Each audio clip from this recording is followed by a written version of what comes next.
Chains, Chapter 13. The front door opened the next morning as I walked down the stairs carrying Madam's chamber pot. It was Master Lockton, back from being arrested. His clothing was rumpled, and he looked as if he had not slept. He paused when he saw me. "Tell Becky I require strong coffee and food. Where is your mistress? What is she doing?" "Above, sir." I gripped the handle of the chamber pot tightly. "Packing." He stormed past me, bellowing for his wife. As I dumped and washed out the chamber pot, I gave thanks. 'Twas clear he did not think of me as a spy. When I was back inside, there came a ruckus and much shouting from the second floor. I joined Ruth and Becky at the foot of the staircase, the three of us listening with big ears as Lockton and Madam shouted at each other. "Shh," Ruth said, putting her finger to her lips. "That's right, little un," Becky said. "If they don't pipe down soon, the whole neighborhood will turn out to watch." Crash! Bet you that was the wash pitcher," she said. Crash! "And that the basin," she added. "Do they fight like this often?" I asked. "Often enough," Becky said, as she stopped as Madam cried out in pain. "The master likes to be obeyed. He's not happy. She wants to head for Charleston, and she don't want to stay here."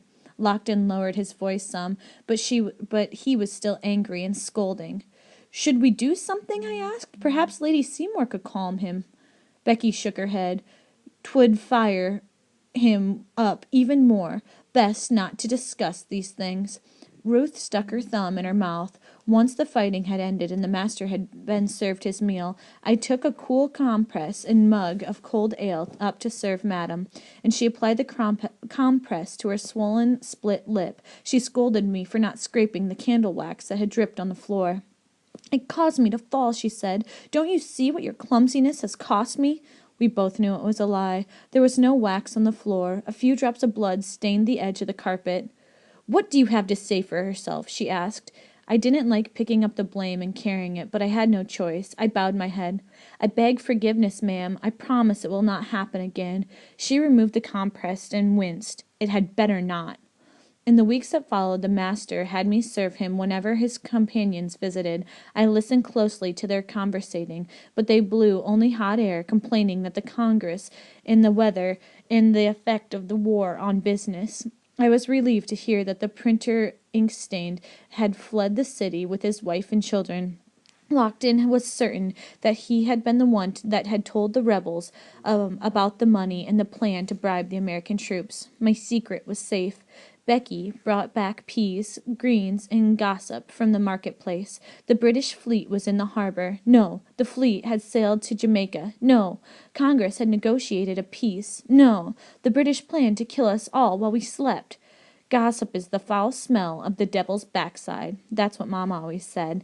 I tried to ignore the wild stories and stay alert for something, anything, I might be able to use to secure our freedom. Becky had been quite happy to give me the chore of hiking up to the tea-water pump every day. After the first few visits, it became the favorite part of my day. The pump was set in a little shed at the edge of the common, a big gathering place ringed by army barracks, the poorhouse, and the jail. There were trees and fields to the north of the common, and the burying place for Africans. The air was cleaner up there, easier to breathe. A week after Lockton returned home, Curzon stood with me in the line of servants waiting for water. I was desperate to ask him questions, but I knew that I had to wait until we were alone. When my turn came, I handed my buckets to the ancient slave who worked the pump handle, an old man, or a man as old as dirt, with stone-gray hair and skin the color of the night sky. He had carried the country mark on his face, 3 straight lines that had been cut into his right cheek when he had become a man in Africa.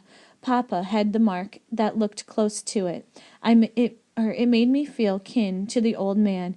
I smiled and curtsied polite whenever I saw him. "Thank you, grandfather," Curzon said to the man as he handed us the buckets. I was surprised. "He's your grandfather? I didn't know that." The old man chuckled softly and reached for the buckets of the girl standing behind me.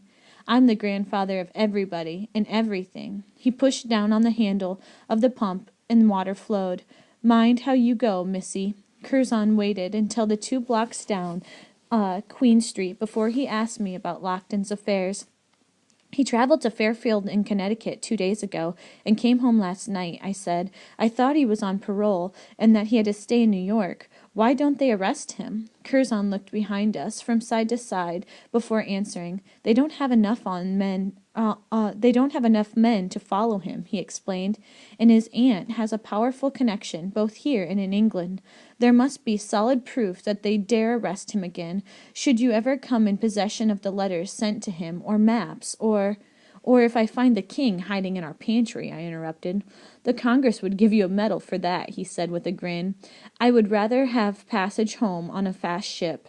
You don't want to sail anywhere. Not now, he said, doffing his hat and bowing to 3 officers passing on horseback. I likewise bobbed in the direction of the gentlemen and waited for them to draw out of earshot before speaking again. Why not?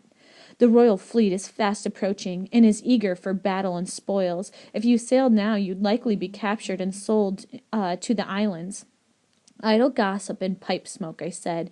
You hear it on every street corner. It's a wonder we don't all choke to death on it. Where you see smoke, you find fire, country. Don't worry, the day of our liberty will soon be dawn. This country is going to be free, and you and me along with it. For a boy with a little head, you sure do have big dreams. I just want what's owed to me. You need to be patient, he said with a frown. The army has bigger fish to fry than you and your sister. And I have bigger fish to fry than your army, I said, a whole lot of confidence that I felt truly.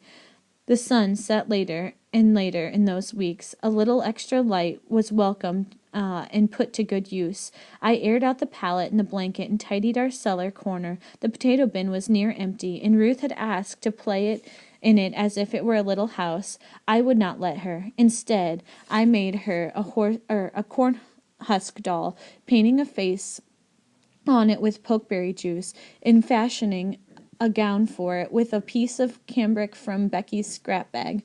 One night, feeling out of sorts and reckless, I crept up the stairs. It was after midnight, and Lockton and his wife slept heavily. I snuck into the library and took a book from the shelves. It was a story called Robinson's Crusoe, by Mr. Defoe. I sat back at the glowing coals in the kitchen hearth and read until I could not keep my eyes open any longer. When the fat moon rose the next day, I planted the mystery seeds I had taken from Mamma's jar. I did not know what they would grow into, but planting them deep in the cool dirt was a comfort. Thunder boomed in the distance, and a summer storm approached. I ought check the cows, I thought. Storms made them nervous. More thunder rolled, and then a third wave. Fool, I scolded myself. The cows were in our old life, not this one. The moon climbed higher, and the air returned in the stillness waiting. I took myself to bed, and I did not dream.